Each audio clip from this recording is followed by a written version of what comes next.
Hello.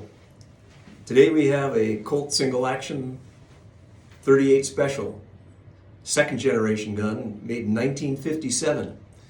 It happens to have a 5.5 inch barrel. They also made them in 7.5 inch barrel. This particular gun has a pair of aftermarket custom grips that is a very good ivory look-alike. Nice contour to it. The frame has got a lot of case colors, which most people in Colt single actions look for. Bluing probably 90%, maybe a little more. A little bit of wear on the muzzle, where it typically is, as well as on the ejector rod housing, where it goes in and out of a holster perhaps, and then a little on the outside of the cylinder.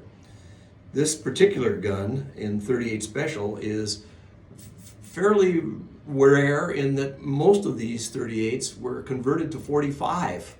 That's true also of some of the bunt lines.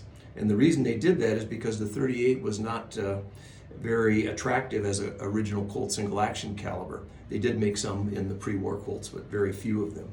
So here we have a 5.5 inch barrel, second generation, 1957 gun. We know that's true because, and this is something that's nice to get on your guns if you are a second generation collector, and this is a factory letter that spells out exactly the serial number, 38 Special, 5.5 inch barrel, blue, and then of course the date it was shipped was May 20th, 1957. So if that's your birthday, here's a nice gun. At any rate, what I'm going to do with this is check briefly the timing. It's got a little bit of a cylinder line on it, which comes from improper use. A lot of people will bring the safety notch, then half cock, and they will allow the cylinder to rotate. They'll look at the chambers, make sure it's empty under this case, and then they will try to lower the hammer from half cock. That brings the bolt up and gives that little scratch because the hand is not done pushing on the ratchet in the back of the cylinder. So what we do instead of that is bring it all the way back, and you can hear that fourth click.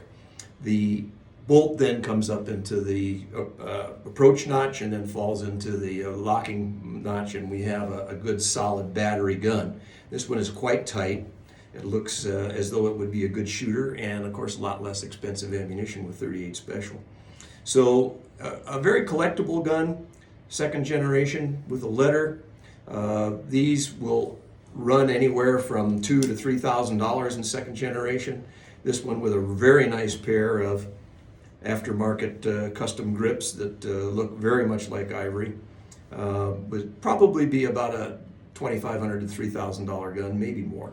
The important thing is that it's very shootable, and it has what I would call a lot of blue, a lot of original case colors, and those are the things that differentiate it from a Ruger, for example. I hope you appreciate this gun. There we are.